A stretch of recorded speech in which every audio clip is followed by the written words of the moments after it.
성도 여러분 안녕하세요. 4월 12일 토요일 아침입니다.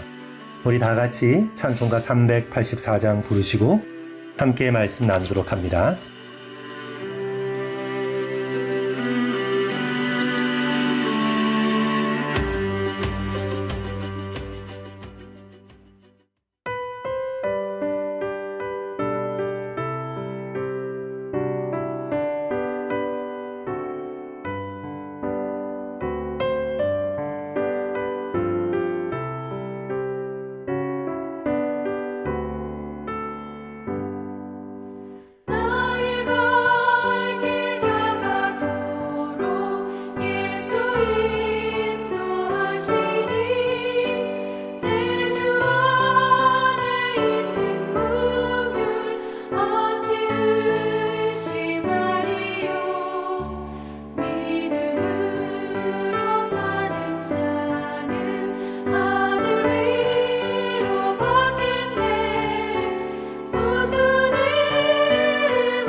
오늘 우리에게 주시는 말씀은 출애굽기 3장 13절로부터 15절까지의 말씀입니다. 모세가 하나님께 아뢰되 내가 이스라엘 자손에게 가서 이르기를 너희의 조상의 하나님이 나를 너희에게 보내셨다 하면 그들이 내게 묻기를 그의 이름이 무엇이냐 하리니 내가 무엇이라고 그들에게 말하리이까. 하나님이 모세에게 이르시되 나는 스스로 있는 자이니라. 또 이르시되 너는 이스라엘 자손에게 이같이 이르기를 스스로 있는 자가 나를 너희에게 보내셨다 하라. 하나님이 또 모세에게 이르시되 너는 이스라엘 자손에게 이같이 이르기를 너희 조상의 하나님 여호와 곧 아브라함의 하나님 이삭의 하나님 야곱의 하나님께서 나를 너희에게 보내셨다 하라. 이는 나의 영원한 이름이요 대대로 기억할 나의 칭호니라. 아멘. 본문의 말씀은 하나님의 이름에 대한 논쟁입니다. 창세기의 요셉 이후 야곱의 후손들은 여호와 하나님을 잊어버렸습니다. 참 슬픈 이야기지요. 그들을 애굽으로 인도하셔서 요셉의 지도 아래 가뭄을 견디게 하신 하나님을 잊어버렸습니다. 애굽의 고센 땅이 너무 좋았던 걸까요? 조상들의 하나님, 아브라함과 이삭과 야곱과 함께 하신 하나님에 대한 이야기를, 하나님이 주신 약속들을, 이를 통해 드러난 하나님의 영광스러운 성품들을 다 잊어버렸습니다. 하나님을 더 이상 예배하지도 않았습니다. 여호와 하나님의 이름 자체를 잊어버렸습니다. 그리고는 애굽 땅에서 종노릇하며 비참하게 하루하루를 살아가고 있었습니다. 그때 하나님께서 이스라엘을 불쌍히 여기십니다. 가시떨기 나무에서 나타나셔서 모세를 부르십니다. 하나님의 하실 일을 알려주십니다. 그리고 사명을 주십니다. 그런데 모세는 이것들로는 부족했습니다. 놀랍기는 하지만 이스라엘 백성이 어떤 신이 너를 불러 그런 일을 이루겠다고 말씀하셨는가? 이름을 대라. 어떤 신이냐? 그렇게 자기를 다그쳐 물을 때 적어도 신의 이름은 알려주어야 하지 않겠습니까? 이것이 바로 13절의 모세의 물음이죠. 모세가 하나님께 아뢰되 내가 이스라엘 자손에게 가서 이르기를 너희의 조상의 하나님이 나를 너희에게 보내셨다 하면 그들이 내게 묻기를 그의 이름이 무엇이냐 하리니 내가 무엇이라고 그들에게 말하리까?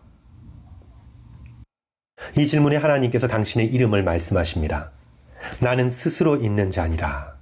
직역을 하면 나는 나다 라는 뜻입니다. 영어로 I am who I am 또는 I am that I am. 나는 나다. 나는 존재하는 자다. 그래서 우리 한국말로는 나는 스스로 있는 자라고 번역을 했습니다. 원어에서는요, 나는 나다. 이것이 더 정확한 번역이 될 수 있겠습니다.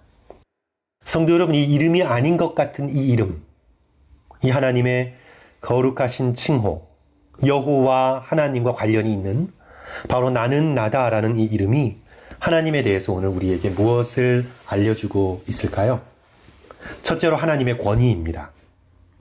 고대 사회나 전통 사회에선 윗사람이 먼저 아랫사람을 향해 이름을 묻게 되지요. 아랫사람이 무턱대고 윗사람의 이름을 물을 수는 없습니다. 윗사람이 아랫사람에게 내 이름이 무엇인고? 아버지의 조남은 무엇인고? 그렇게 묻지요. 같은 또래끼리도 직접적으로 이름을 부르는 것이 때로는 결례가 되어서 소위 아호라고 해서 친하게 부르는 이름을 사용하곤 했습니다. 사람의 이름은 존중해야 될 그 무엇을 담고 있다고 본 것입니다. 사람의 이름에도 존중해야 할 그 어떤 권위가 묻어 있거든 하나님의 거룩하신 이름이야 더할 나위가 있겠습니까?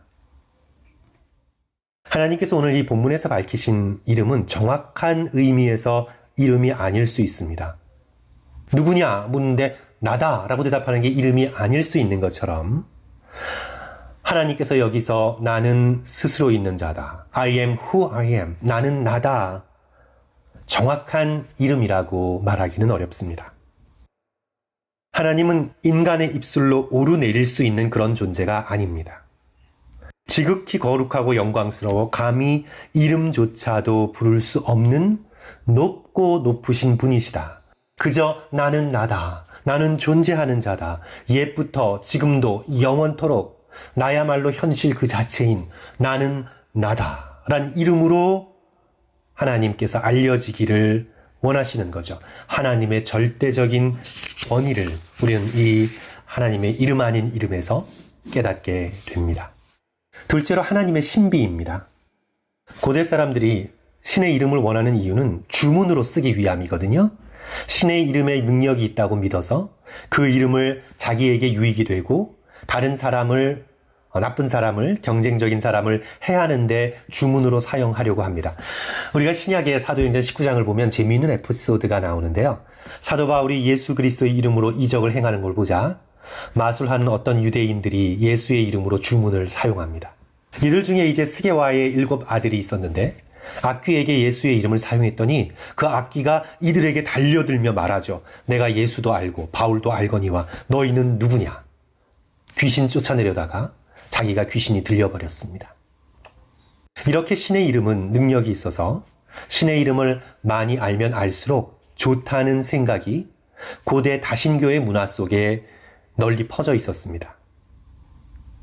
이런 생각의 기본적인 태도는요, 신을 컨트롤해서 그 능력으로 나의 유익을 위해 사용하겠다라는 그런 태도지요. 그 대신 그 신에게 제사를 그럴싸하게 잘 드려주면 됩니다. Give and take죠.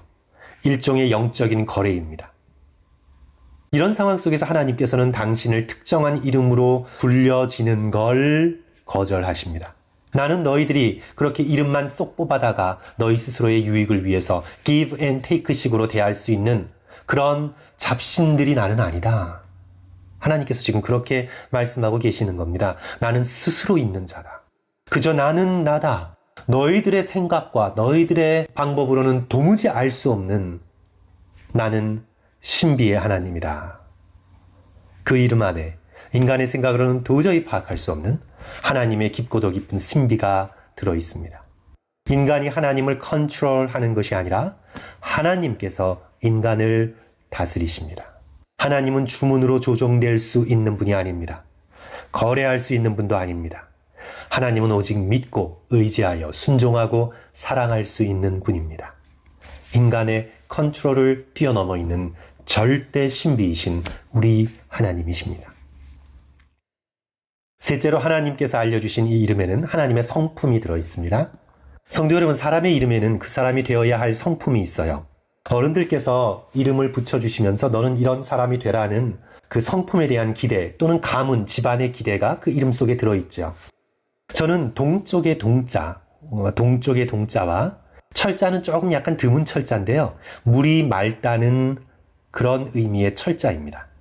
동쪽의 맑은 물 이런 뜻인데 아버지께서 저의 이름을 지어주실 때 동해의 푸른 바다처럼 그 마음이 맑은 사람이 되라 라는 뜻으로 저에게 그 이름을 지어주셨습니다.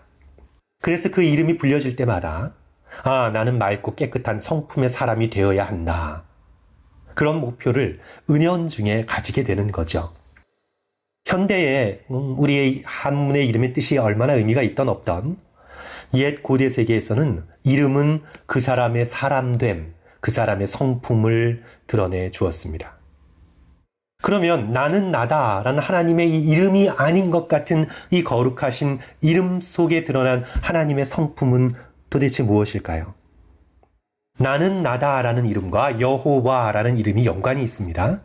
둘 다 영어로 비동사, 동사 중에서도 가장 기본이 되는 있다라는 뜻의 I am, you are, he is, she is 하는 그 비동사가 사용됐습니다. 그래서 I am who I am. 나는 그저 나로서 존재하는 자다. 여호와의 성어를 살펴보면 히브리어의 존재를 나타내는 비동사가 들어있는 걸 보게 됩니다. 여호와라는 뜻도 I am 이라는 뜻입니다. 존재하시는 분, 스스로 계시는 분, 절대 자유요 신비로 그 어떤 것에도 구속되지 않으시고 존재하시는 분. 하나님의 어떤 성품을 우리에게 보여주고 있나요? 그저 존재하시는 분, 우리와 함께 계시는 분, 임마누엘의 하나님의 성품을 알려주죠. 그냥 간단하게 어린아이가 누구세요? 물을 때 나다 라고 대답하면 이미 그 아이가 오래전부터 아는 분을 의미하죠. 누구세요? 그런데 나는 아버지 누구다 이름 이렇게 말하지 않잖아요. 나는 내 아버지 신동철이다 이렇게 말하지 않아요. 딸이 누구세요? 물을 때 나야 이렇게 얘기하는 것처럼 하나님께서 모세가 물을 때 백성들이 물을 때 I am 이라고 대답하신 거예요. 그것은 우리를 잘 아시는 분, 우리를 너무나도 친밀하게 알고 계시는 분.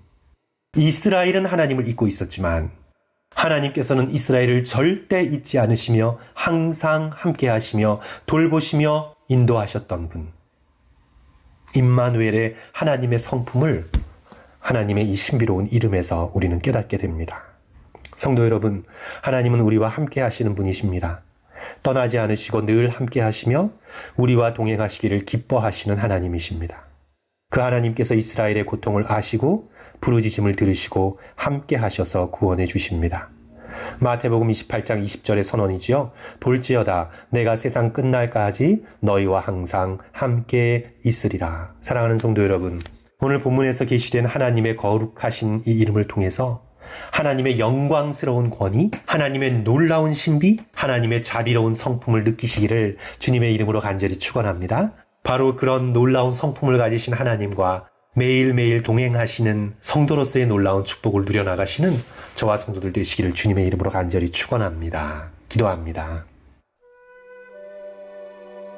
사랑과 은혜가 많으신 주님, 우리를 아시는 분, 우리의 이름을 기억하시고 함께 하시는 여호와 하나님, 태초부터 스스로 계신 자로 존재하시는 우리의 하나님을 찬양합니다.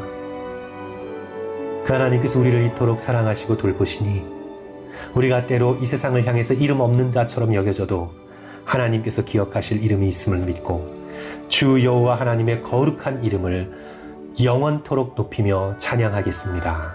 주님, 우리 성도들과 저의 마음에 하나님의 성호 여호와 하나님, 스스로 계신 하나님, 이 놀라우신 하나님의 이름을 기뻐하고 즐거워하고 찬양하며 묵상할 수 있도록 저희들에게 변화된 마음을 허락하여 주시옵소서. 감사드리며 예수님 이름으로 기도합니다. 아멘. 성도 여러분, 오늘 하루도 하나님 의지하시고 예수님 바라보시면서 기쁨과 즐거움 가운데 믿음으로 승리하시기를 주님의 이름으로 간절히 축원합니다. 들어주셔서 감사합니다.